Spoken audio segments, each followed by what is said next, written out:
When is Thor, Love and Thunder set in the MCU timeline?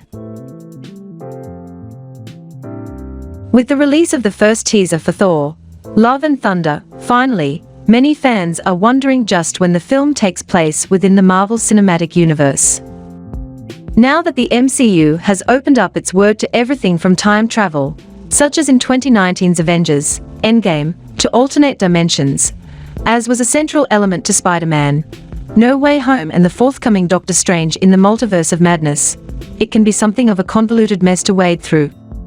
And although it would be nice to pinpoint the exact placement of the film with precision accuracy, sometimes the broad strokes are the best we can do in a situation such as this. So, what can be confirmed about the movie's placement in the MCU timeline? First of all, a synopsis from Marvel's own website alludes to the fact that the film's story picks up after Chris Hemsworth's Thor attempts to find inner peace and retire from his long career of being an Asgardian warrior. We know from the events that took place during Endgame that his retirement plans had already gone underway by the end of that film, as was evident by his passing the torch to Tessa Thompson's Valkyrie as the King of New Asgard. What's more, the Guardians of the Galaxy, Chris Pratt's Peter Quill, aka Star-Lord, and company, are also in the film, based on the teaser. We know from the ending of Endgame that Thor soared off into the cosmic sunset with the Guardians to start fresh. Not only that, but we also see that Thor is heavyset at one point in Love and Thunder, reprising his fat Thor look in Endgame, as can be seen in a clip of him working out in the new promo. Further on in the story, Thor sheds the pounds. Therefore, we can safely assume the fourth Thor movie takes place after Endgame. In case you need a refresher on your MCU lore, the fact that Love and Thunder takes place after Endgame means it takes place after The Blip, the 5-year period where Josh Brolin's Thanos successfully eradicated half of all life in the universe. The Avengers were able to undo Thanos' genocide by traveling back in time, gathering up the Infinity Stones, and wishing everyone who was turned to dust back to life. Since Love and Thunder takes place in a post-blip world, that would place it in at least 2023 on the MCU's timeline. That's all well and good, but are there any more specifics about when the film will take place? It turns out Guardians of the Galaxy Volume 3 director James Gunn indicated in an Instagram post back in 2019 that Love and Thunder would take place before Volume 3. This came from Gunn replying to someone's comment posing that very question in the post that celebrated Endgame, then surpassing Avatar, as the highest-grossing movie of all time, according to CinemaBlend. However, you may want to take this information with a grain of salt, as we could not find the reply in which Gunn made the timeline confirmation as of press time. We don't doubt the validity of the original reporting, but it is possible Gunn deleted the comment in the time since it was initially made. This could either be because the writer-director did not want to spoil anything, or maybe even that the MCU timeline has been shuffled a bit.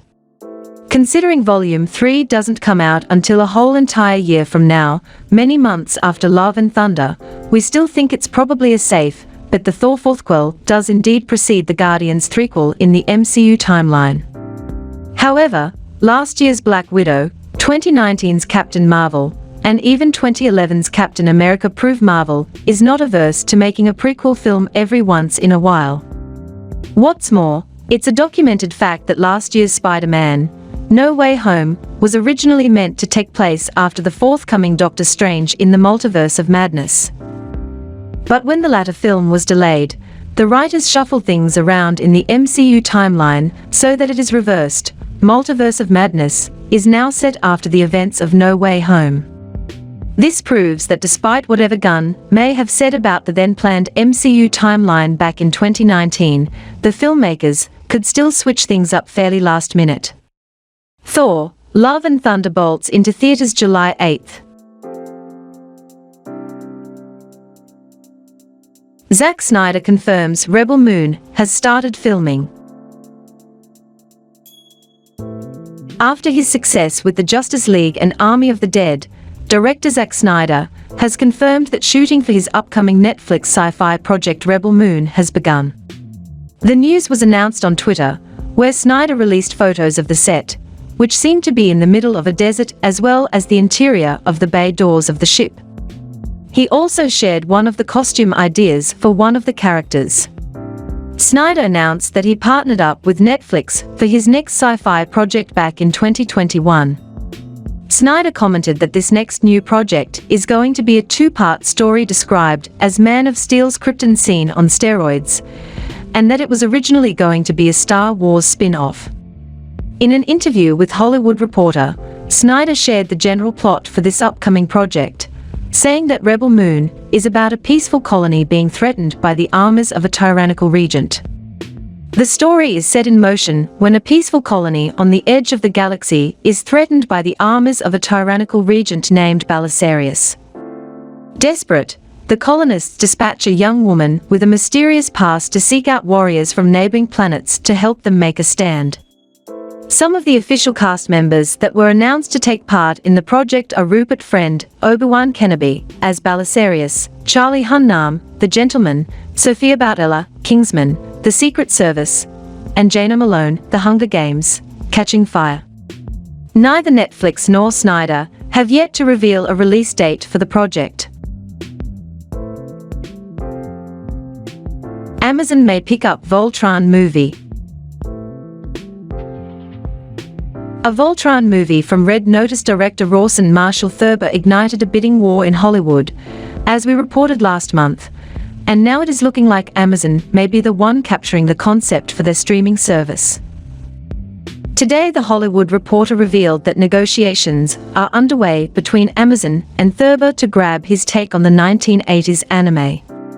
Thurber came up with the story and is co-writing a script with Ellen Shanman.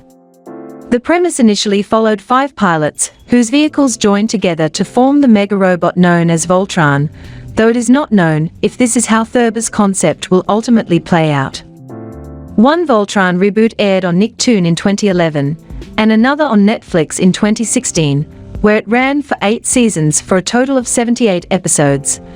And no less than Pharrell Williams tried to get a new take to screen in the mid-2000s. Others who ultimately tried and failed include Relativity Media, and even DreamWorks envisioned an animated update. The report goes on to note it is unknown if this will be the next thing Thurber boards as a director. He is planning to write and shoot back-to-back sequels to Red Notice, though they are still in the early stages, and he is also planning on making an adaptation of the Division video game series for Netflix.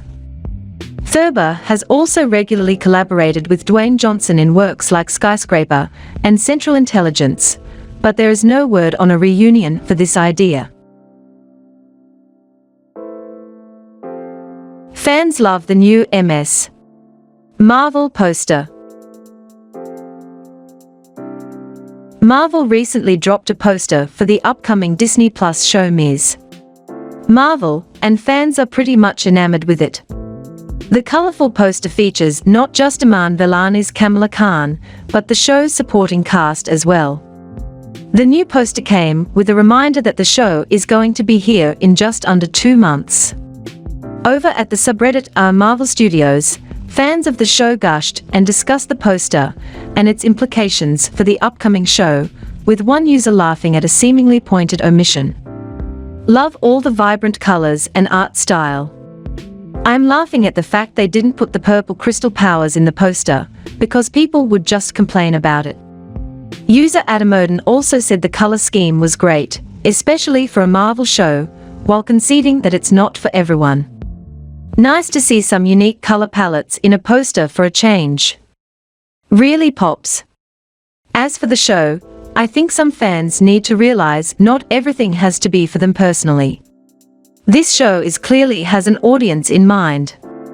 Even if I'm not the intended audience, I'm probably going to watch this with an open mind and enjoy this show. It's laughable that people are writing it off straight away because it's not for them, and I don't doubt it's got something to do with the subject matter and themes it's going to address. The colors. Who knew we were so starved for some brightness? User Puzzlehead_Coyote said as much. I've been trying to keep an arm's length from the production on this as I kept hearing things that worried me, but this looks good. I hope the series is as vibrant as I feel the TV series are missing some color. User Jack Fisherbooks said it's all about the young energy Marvel's bringing with the show. So excited for this show. Love the background patterns here. It has an artistic style that reminds me of the early Ms. Marvel comics. I think it fits perfectly while also showing a kind of youthful energy, which I think will help carry this show. Another user, MoreTime86, said they thought the poster was intentionally referencing another type of poster. The art is so reminiscent of Pakistani cinema posters. I think they are the source of inspiration for this. Ms. Marvel drops on Disney Plus on June 8th.